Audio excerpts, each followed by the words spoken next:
노아가 600살 되는 해에 홍수가 일어납니다. 이 홍수로 인하여 많은 것들이 바뀌게 되는데요. 이 계절도 바뀌고 기온도 바뀌고 사람의 수명도 바뀌게 됩니다. 이때 하나님은 노아에게 두 가지의 사명을 주는데, 하나는 방주를 만들라고 하는 사명이고 다른 하나는 방주 안으로 생명체를 인도하라고 하는 사명입니다. 노아에게 사명을 주신 하나님은 우리에게도 사명을 주는데요. 우리에게 준 사명은 구원의 방주 안으로 사람들을 인도하라고 하는 사명입니다. 구원의 방주를 만드는 사명은 우리의 사명이 아닙니다. 우리 주 예수 그리스도의 사명이지요. 하지만은 구원의 방주 안으로 인도하라고 하는 그것은 우리가 지켜야 할 사명임을 성경은 우리에게 얘기합니다.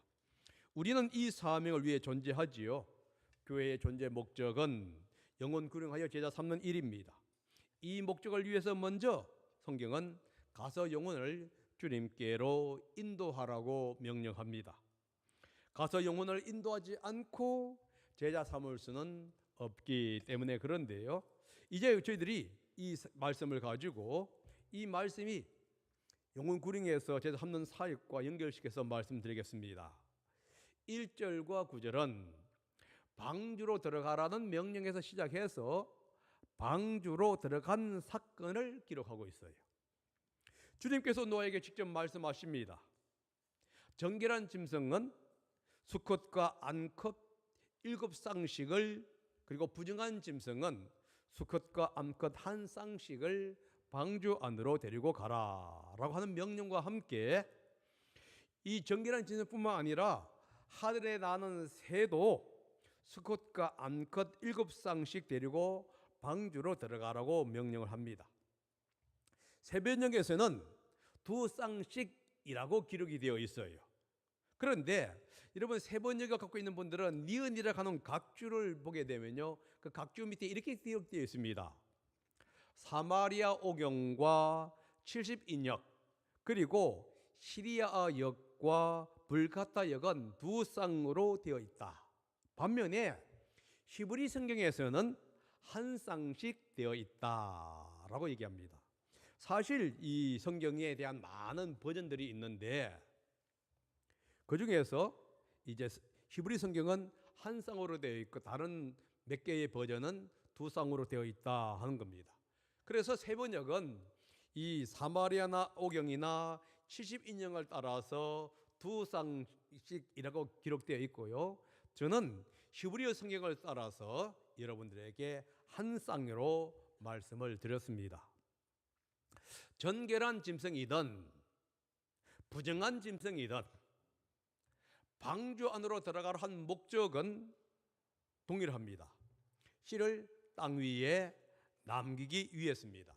3절 후반절인데 이렇게 되어 있죠. 그 씨가 온 땅 위에 살아남게 하여라.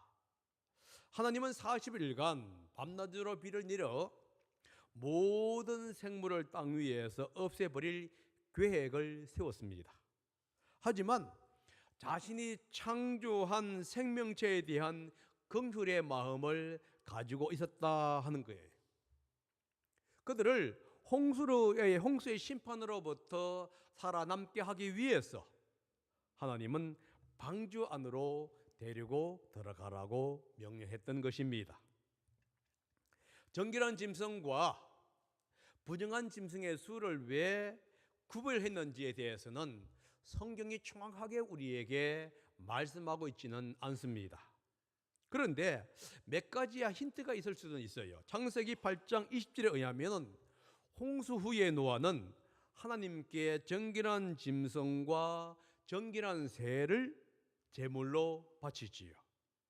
그렇다고 한다면은 정결한 짐승과 새를 7쌍씩 방주 안으로 데리고 들어가라고 한 이유 중에 하나가 뭐냐 하면은 하나님께 제물을 바칠 수 있도록 하기 위해서일 가능성은 있다 하는 겁니다. 다른 하나는 뭐냐 하면은 정결한 짐승은 일반적으로 초식 동물을 가리켰을 때 정결한 동물이라고 얘기하지요. 그러면은 초식 동물이 육식 동물과 함께 살아갈 때에 초식 동물이 육식 동물보다 생존 가능성이 작을 수밖에 없습니다. 그래서 아마 7쌍을 명했을 가능성이 있습니다. 종족 보존을 위해서 이 육식 동물이 초식 동물을 잡아먹는다 할지라도 숫자가 많다 보니까 이제 번식을 할 수 있도록 하기 위한 하나의 방편이 아니겠는가. 그 외에도 많은 것이 있을 수 있습니다. 제가 이렇게 얘기한 것도 이게 정확한 맞다 안 맞다를 얘기할 수 있는 것은 아니지요. 분명한 것은 뭐냐면은 어떤 이유든지 간에 정한 짐승과 부정한 짐승을 방주로 데리고 들어가라 했다 하는 것을 우리는 이해해야만 합니다. 레위기 제사 규범에 의하면은 부정한 짐승은 절대 먹지 못하도록 금지를 했어요. 심지어 부정한 짐승의 죽은 몸, 시체, 사체라고 얘기하죠. 이 사체에 접촉하는 것을 금지했습니다. 그래서 만약에 누군가가 실수라든지 어떤 이유든지 간에 위반을 하고 이 사체를 만지면은 스스로 부정하게 되고요. 그 결과 하나님께 예배드리는 일에 부적합한 사람이 돼요. 다시 말해서 하나님께 예배드릴 수가 없게 된다는 얘기예요. 그런데 이렇게 부정한 동물들이 홍수로 죽음의 죽을 위기가 닥쳤을 때에 하나님이 이들에게도 구원의 손길을 뻗고 있다 하는 것을 우리는 기억해야만 합니다.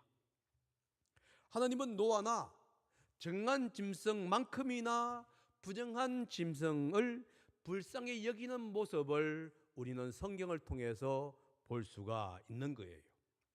하나님은 모든 사람이 구원받기를 원하시는 분이지요.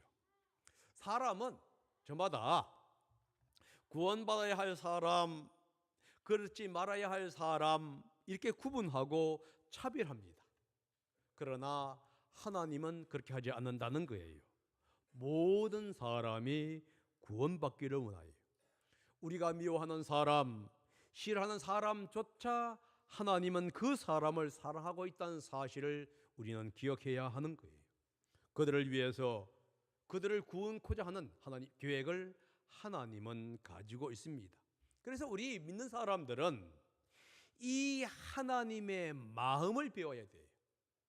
나의 마음이 어떻는지 간에 이 마음을 떨쳐버리고 하나님의 마음을 배우고 그 마음을 삶의 생활 속에서 실천해 나아가는 것이 믿는 사람의 표시라는 사실을 우리는 기억해야 한다 하는 겁니다. 성경은 하나님을 은혜와 자비의 하나님으로 소개하고 있습니다. 심판하기 전에 하나님은 먼저 은혜와 자비를 베푸시는 분이에요. 홍수로 온 세상을 멸하기 전에 하나님은 정결한 짐승이든 부정한 짐승이든 모든 살아있는 생명체에게 방주 안으로 들어가라고 명령합니다. 먼저 그들의 살 길을 준비시킨 후에 심판하시지요. 심판 전에 은혜를 베푼 사건이 이 구약에 자주 등장하는데요. 하나님은 아담과 하와를 에덴 동산에서 출발하기 전에 먼저 가죽으로 만든 옷을 지어 입혀주십니다. 그리고 에덴 동산에서 추방하지요. 가인을 추방할 때도 마찬가지입니다. 먼저 구원의 표, 다시 말해서 가인을 누가 만났는지 간에 죽이지 못하도록 하는 표를 먼저 주시고 그 다음에 가인을 추방을 한다 하는 거예요. 오늘 이 본문은 먼저 구원을 베푸시고 홍수 심판했음을 지금 얘기해 주고 있습니다. 하나님은 죄 지은 사람은 심판하십니다. 그러나 먼저 방주를 준비하시고 은혜를 제공해 주시는 분이라는 사실을 기억해야만 돼요. 그 후에 심판하거나 징계를 실행하시는 분입니다. 이것은 우리 인생에게 엄청난 축복과 기회를 제공해 준다는 사실을 기억해야 합니다. 하나님은 우리가 잘못했을 때 먼저 책망하시고 징계하시는 분이 아니에요. 우리가 하나님께 죄를 지었다 할지라도 하나님은 그것 때문에 먼저 책망하시거나 징계하시는 분이 아니라 그분은 은혜를 베풀어 주시는 분이에요. 우리에게 돌이키고 회개할 수 있는 기회를 주시는 분입니다. 우리를 참아주시는 분이에요. 그리고 그래도 돌이키지 않을 때에 하나님은 심판하시고 징계하시는 분이시지, 우리가 잘못했다고 해서 곧바로 징계하시는 분이 아니라는 사실을 여러분 기억해야 합니다. 그래서 우리는 여기에 예배 드릴 수 있고요, 하나님께 기도할 수가 있는 것이에요. 이 하나님을 우리는 하나님 아버지 혹은 아버지 하나님이라고 부릅니다. 하나님을 아버지라고 부를 수 있는 것, 이게 특권 중에 특권이 아닐까요? 우리가 아무리 잘못해도 이 아버지 하나님은 용서하시고 은혜를 베푸신다는 사실을 여러분 기억해야만 해요. 참된 아버지는요, 자녀들이 잘못을 했을 때 물론 징계하십니다. 그러나 그 속에서 사랑하는 마음, 그들을 긍휼히 여기는 마음 결코 포기하지 않는다는 거예요. 징계한다 할지라도 항상 마음속에는 징계한 것 때문에 아파하는 것이 아버지의 마음이고 어머니의 마음이에요. 지금 성경은 지금 아버지의 마음, 어머니의 마음, 부모의 마음을 주님의 마음으로 비교하면서 지금 우리에게 설명해 주고 있는 거예요. 단지 우리가 그 사실을 망각하고 회개하지 않을 때 하나님은 징계하고 있다 하는 것이지요. 방주로 들어가게 하라고 하는 명령을 누구에게 주어졌지요?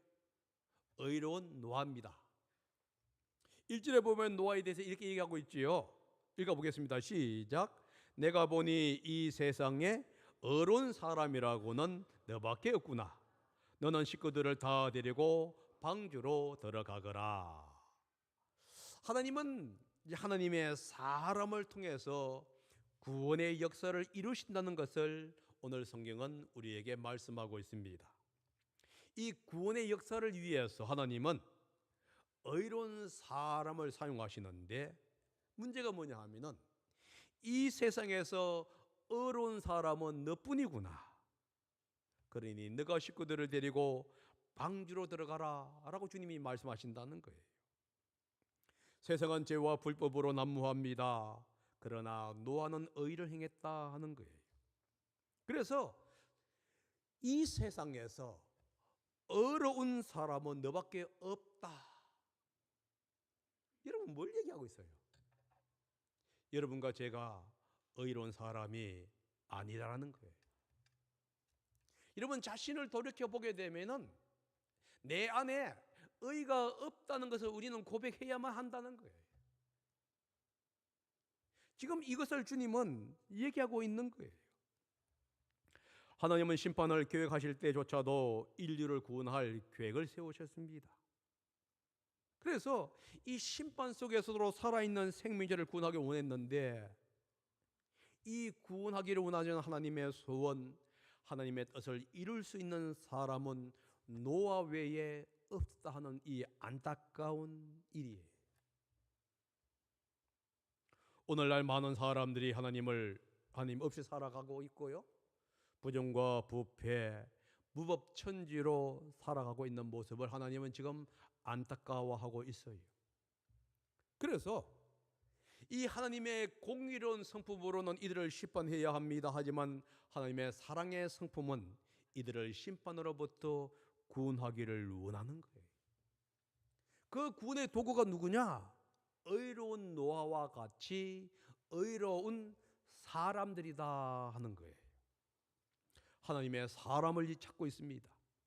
하나님의 뜻과 성품을 배우고 가르치고자 하는 그 사람들, 그 제자들을 지금 주님은 찾고 있다고 하는 거예요. 여러분, 교회 다닌다고 다 이런 사람이 되는 것은 아닌 것 같아요. 하나님의 뜻을 바라보면서 주님 하고 나아가는 사람입니다. 우리는 이사야 선지자처럼 누가 나를 위해서 갈고 했을 때에 내가 여기 있습니다 라고 대답할 수가 있어야 한다 하는 거예요. 누가 하나님을 모르는 사람에게 가서 나의 말을 전하며, 누가 하나님을 모르는 사람에게 가서 방주 안으로 인도할 것이냐라고 질문을 했을 때에 내가 여기 있습니다, 내가 가겠습니다, 나를 보내주십시오, 이렇게 고백할 수 있는 그 사람을 하나님은 지금 찾고 있다는 거예요. 하나님이 찾고 있는 사람은 삶의 현장 속에서 하나님의 명령이 무엇인지를 알고 그것을 간절히 추구하는 그 사람을 지금 하나님은 찾고 있다는 사실을 우리는 기억해야만 돼요. 의인 노아는 하나님의 부르심에 응답하여 순종합니다. 오전에 이렇게 대답하고 있어요. 노아는 주님께서 명하신 대로 다 하였다. 9절은요, 하나님이 노아에게 명하신 대로 숫꽃과 암꽃 둘씩 노아에게로 와서 방주로 들어갔다. 노아의 인생을 한마디로 정리한다면은 순종하는 사람이라는 겁니다.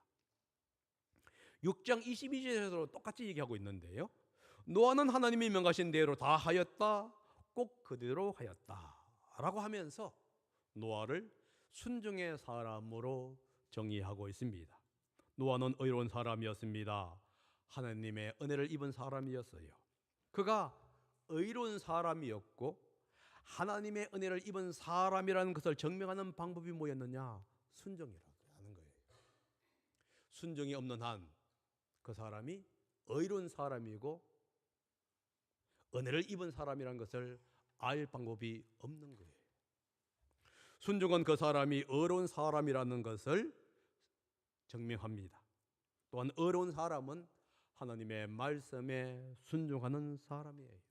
물론 처음에는 은혜가 먼저 주어집니다. 그런데 이 은혜, 하나님의 은혜 안에서 믿음이 성장했을 때에 사람은 순종의 사람으로 바뀌게 된다는 거예요. 그래서 믿음이 성장하게 되면은 이 하나님의 은혜와 순종은 서로 상호작용을 하면서 사람을 성숙으로 나아가게 만들어주는 거예요. 은혜 때문에 순종하고 순종하기 때문에 더 큰 은혜를 입게 되는 거예요. 이것은 똑같습니다. 가정에서도 마찬가지고 모든 일에도 마찬가지예요. 먼저 은혜가 필요해요. 그러나 성장하게 되면 순종이 필요하죠. 여러분 자녀들을 잘 보시기 바랍니다. 처음에는 부모의 전적인 사랑이 요구가 됩니다. 그러나 자녀가 성장하게 되면요, 이제는 부모의 사랑과 자녀의 순종이 서로 상호작용을 하면서 이루어져요. 자녀가 성장했는데 부모에게 순종하지 않는 순간, 그 순간 어떻게 되죠? 아름다운 관계에는 서먹서먹한 관계, 불편한 관계로 형성이 돼요. 처음에는 관계 없습니다. 여러분 아주 어린 아이들이 불순종한다고 해서 부모들이 화를 내는 부모들은 없어요. 그러나 순종해야 할 그 나이가 되었는데도 불구하고 순종하지 않았을 때, 해야 할 나이가 되었는데도 불구하고 여전히 그렇게 하지 않았을 때 부부의 마음은 아파지는 거예요. 하나님도 마찬가지입니다. 처음에는 하나님은 전적으로 사랑하시고 돌보아 주시지요. 그런데 그 하나님의 전적인 사랑과 은혜 안에서 성장하면서도 불구하고 하나님께 순종할 줄 모르고 하나님의 마음을 아프게 하는 그 사람이 있을 때 하나님이 얼마나 안타까워 하시겠냐 하는 거예요. 여러분, 하나님은 여러분들의 순종을 지금 기다리고 있다는 사실을 기억해야만 합니다. 노아가 방주로 들어간 후에 7일이 나서 홍수가 내리기 시작합니다. 홍수가 내리기 시작한 해는 노아의 나이 600살 되는 해다라고 얘기하고 있어요.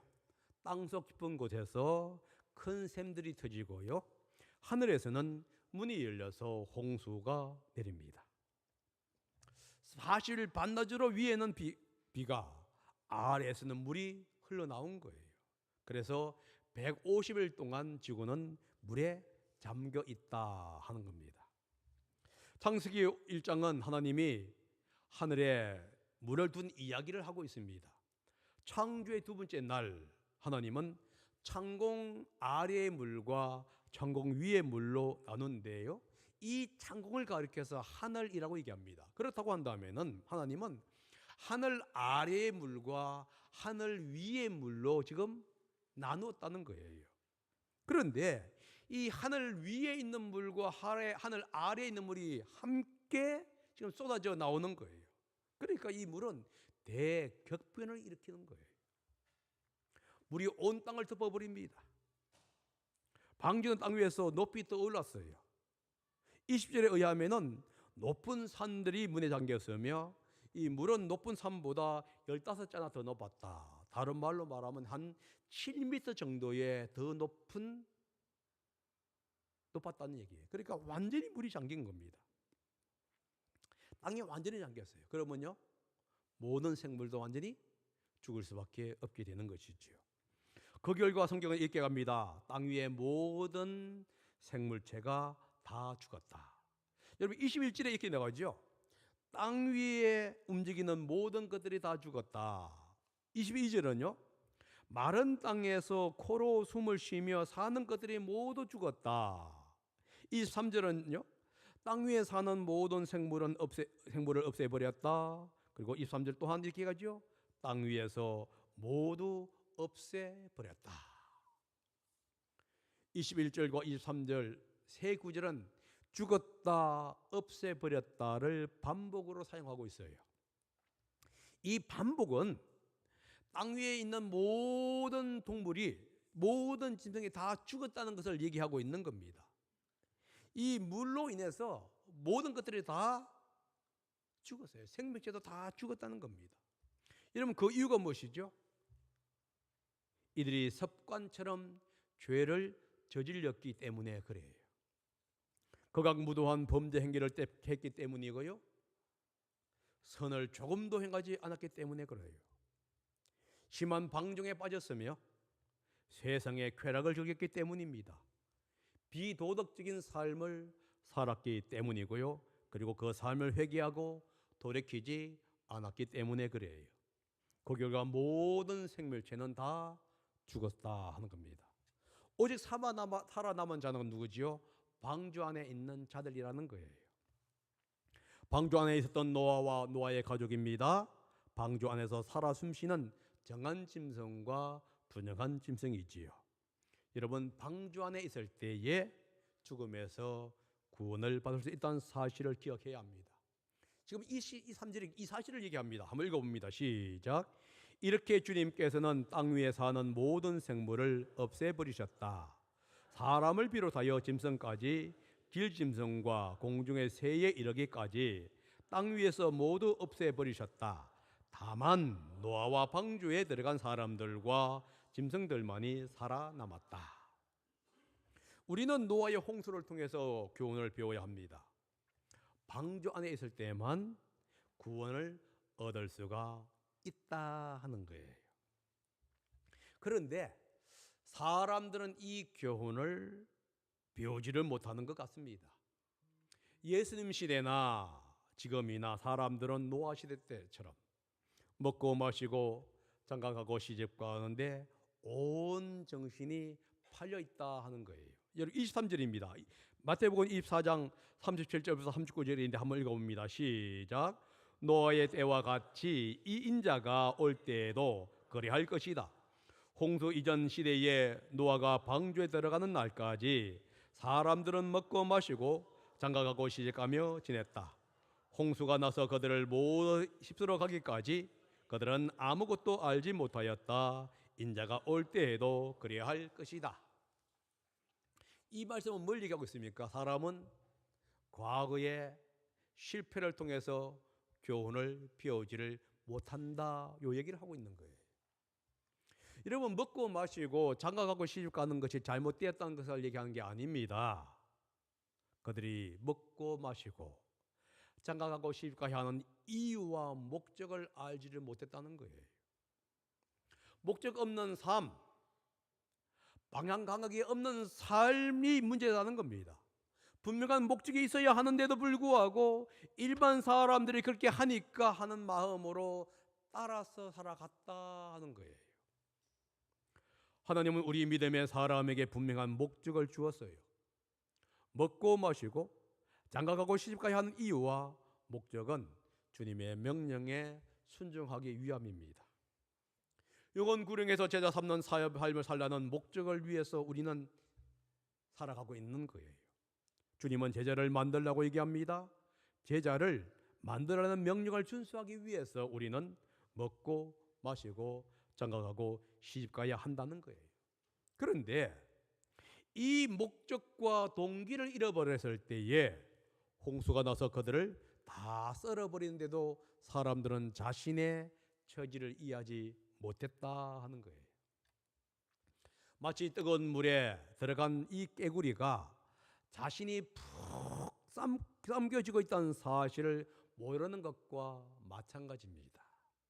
여러분, 이 깨구리가 뜨거운 물에 들어가게 되면요, 헤엄치면서 조화를 합니다. 그러나 사실은 지금 삶고 있는 거예요.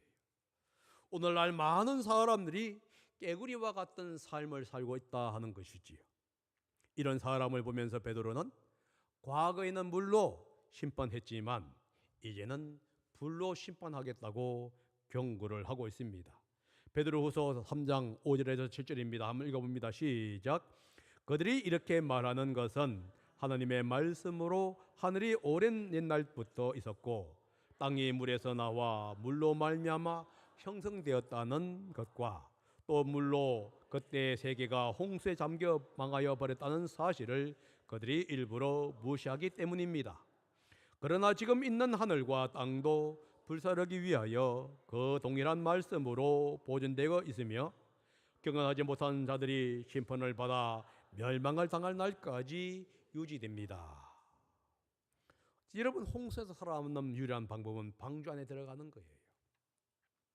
마찬가지로 마지막 시대에 심판의 불로부터 살아남을 수 있는 방법은 예수 안에 들어가는 것입니다. 노아가 자신의 가족과 정한 짐승, 분영한 짐승을 방주 안으로 인도한 것처럼 우리는 많은 사람들을 예수 안으로 인도해야 하는 거예요. 시간이 지나면 여러분, 인도하려고 해도 할 수가 없을 때가 옵니다. 왜냐하면 문이 닫히기 때문에 그래요. 16절에 노아가 마지막으로 방주에 들어갔습니다. 그러자 방주의 문이 닫히는데요, 16절 후반전에 이렇게 갑니다. 마지막으로 노아가 들어가니 주님께서 몸소 문을 닫으셨다.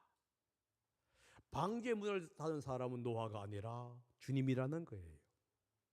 주님이 닫은 문은 그 누구도 열 수가 없다는 것을 기억해야만 합니다. 방주를 만든 노아도 그의 가족도 그 안에 있는 어떤 짐승도 열 수가 없습니다. 주님이 허락하지 않는 한 방주의 문은 열리지 않을 것입니다. 여러분, 천국의 문, 구원의 문도 마찬가지예요. 지금은 열려 있습니다. 누구나 들어갈 수가 있어요. 그러나 홍수가 나기 일주일 전에 방주의 문이 닫힌 것처럼 천국과 구원의 문도 닫히게 됩니다. 로마서는 이렇게 얘기합니다. 이방인의 수가 차면은 주님이 문을 닫아버리겠다. 문이 닫히게 된 그 순간 더 이상 구원의 방주, 천국의 방주로 들어갈 수가 없다는 것이지요. 지금이 사실 기회입니다. 그러므로 우리는 이 기회를 생각해 보아야 할 필요가 있다는 거예요. 창세기 7장은 방주 안에 있는 자와 방주 바깥에 있는 자를 지금 구별하고 있습니다. 구원은 방주 안에 있을 때만 가능해요. 구원의 방주는 예수 그리스도입니다. 그래서 이 예수 그리스도 안에 있을 때에만 안전히 보장을 받는다 하는 겁니다. 우리는 예수 그리스도의 방주 안으로 친구나 지인, 친척, 동료들을 인도해야만 하는 겁니다. 여러분, 이번 주에 하나님은 여러분들에게 노아처럼 여러분의 VIP들에게 전화 한번 하든지 SNS로 메시지를 보내든지 만남이라는 한 번의 만남을 통해서 하나님의 사랑, 방주를 인도하는 역할을 하라고 지금 명령하고 있습니다. 한 주 동안에 여러분의 지인들에게 VIP에게 한 번 정도 여러 가지 방법을 통해서 접촉하시는 우리 사랑하는 성도님들이 되시기를 바랍니다.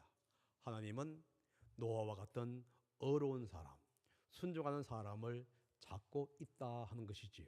기도하겠습니다. 사랑의 아버지,